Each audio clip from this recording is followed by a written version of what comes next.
Good afternoon, everybody. I'm Gail Ruffin, and I'm going to be doing a little demo for you this afternoon. I don't know, do we have any people out there that love baking? If you do, give me a shout out there. I want to see some hearts if you love to bake. For me, it's a great stress reliever, and so that's something that I enjoy doing, and anytime, but especially right now since we're kind of stuck at home for a while. And so I've been baking some bread here lately. And I'm going to show you a super easy recipe. I've been making this bread for a long time.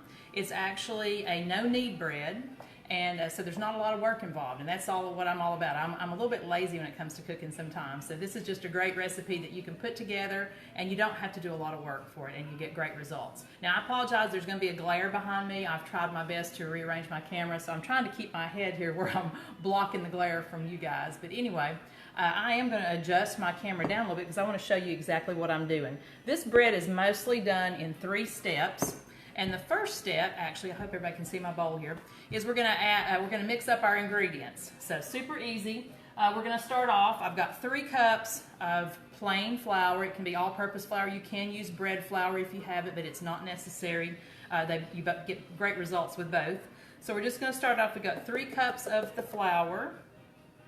And then you can make just a plain, like a ciabatta bread, and just use your flour with a little bit of bread machine yeast, fast rise yeast, whatever. It's available in a jar usually at the grocery store. You can also find it in the little envelopes like this.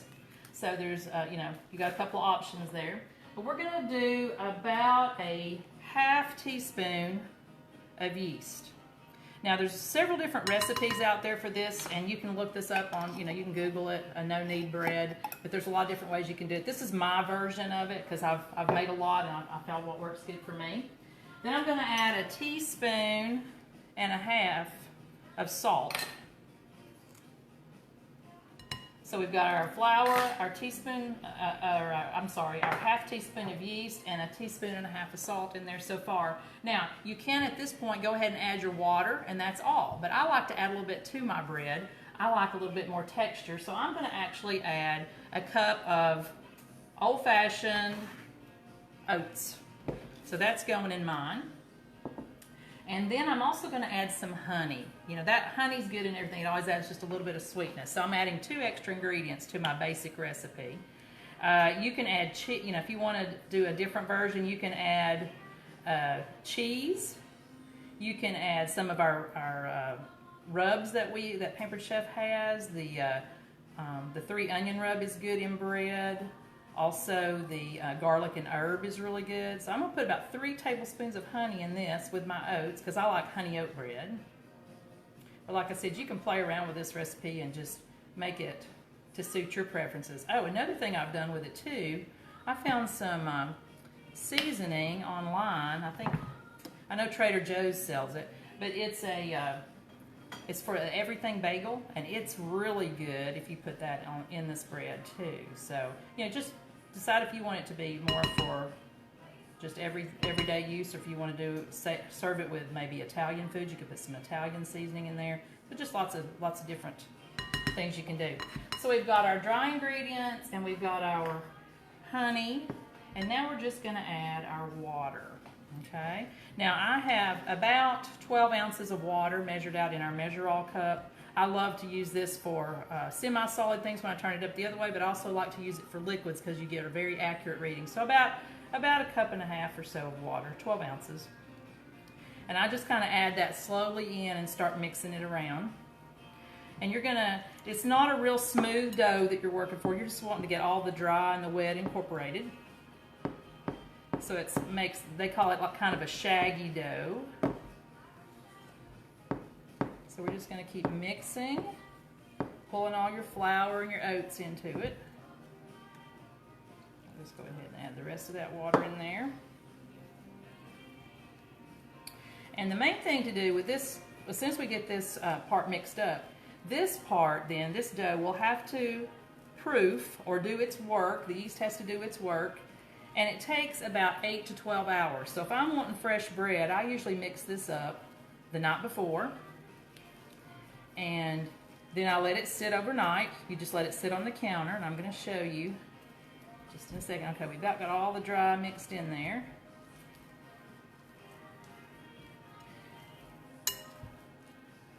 All right, that looks pretty good. So we're just gonna kind of scrape some of that dough off. I like to use my hands when I cook. I don't know about the rest of you. And then we're gonna take a piece of cellophane, and I have one over here that I'm gonna take off of my other bread. And I just put some cellophane over the top. And then I just set it on the counter and cover it with a dish towel. And let it sit overnight so that the yeast has time to do its work. And that's all there is to mixing it up. Now, when you get up the next morning, this is what it's going to look like. And notice, I'm going to put that up closer so you can see how it looks kind of bubbly on the top. That means that your yeast has done what it's supposed to and your bread is ready for step 2. So let me wipe my hand off. And we're going to go on to the next step. Now, I love our baking mats that we have from Pampered Chef. This is awesome. It's made of like a silicone material. It actually, I don't know if you can see through the camera. Let me move that over here. It has the lines, so if you're making a pie crust, you can measure it out, get it even. But it's wonderful anytime you need to roll out some dough. So I'm just going to put some flour out here in the middle. Now remember, this is a no-knead bread. We're not going to actually knead it, but we are going to put it out here into the flour so that it's not so wet. So I'm just going to scrape all this dough out. It's really sticky, so we can't, it's hard to work with anything when it's real sticky like this. So we're going to put it out here in our flour. And I'm just going to take a little bit more and just sprinkle on the top. Makes it a little bit more manageable. Then I'm going to take another great tool that we have, and that is our handy scraper. And I'm just going to kind of turn this dough over into itself a couple of times, just so it's not sticky. And sometimes I mash it down a little bit and then turn it over again. But we don't actually have to go through a whole kneading process like you do with a lot of breads. You just want it to kind of be soft. I like to kind of make it into an oval shape. There we go. And then this is a little trick. Now there's a couple things here. You can put it on a piece of parchment paper and let it sit, because it's going to have to do a little bit more proofing, another hour and a half at this stage. But what I like to do is I put it into a skillet because it makes it much easier to handle. And I've got our cute little 8-inch non-stick skillet here. I am going to put just a little bit of olive oil in here. And then we're just going to pick that dough up and plop it right in there. Let me get rid of this.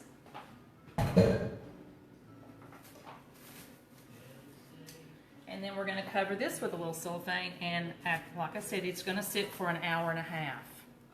Now, you might wonder what's going to happen to that bread. Well, it's going to grow. Now, this is a larger skillet, but look how it's expanded. So this is step 3. We've let our bread sit on the counter for about an hour and a half. And during that time, after about an hour, I turn my oven on, 425, and I put my deep covered baker in there. Now, I don't know if any of you have a deep covered baker. It's a product that's been a favorite of mine for a long time. I know when it first came out many years ago, we called it the magic pot because it could do everything. It can go in the oven, and it could go in the microwave as well. You can use it for meats. It makes a great chicken dinner in there with your veggies and everything. You can do a roast in there. Pork tenderloin in the microwave was an amazing recipe that we used to do in that a lot. But my favorite thing to do with my deep covered baker is bake bread. And I have an oldie. I'm going to get it out of the oven now, so if you'll give me just a second.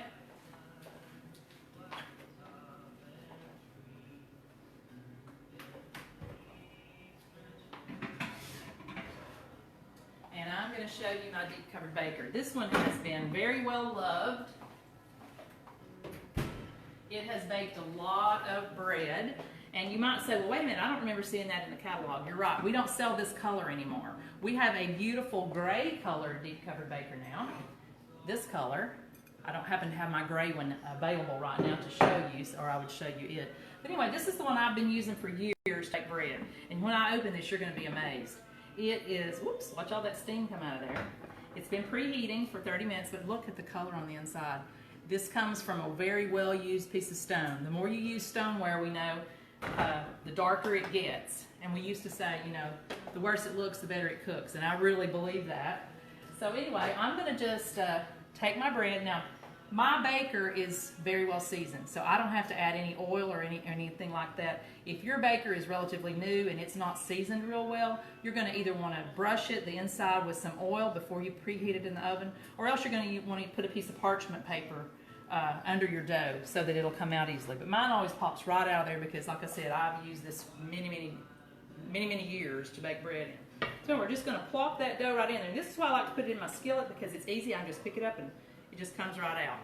So now we've got our dough in the pan.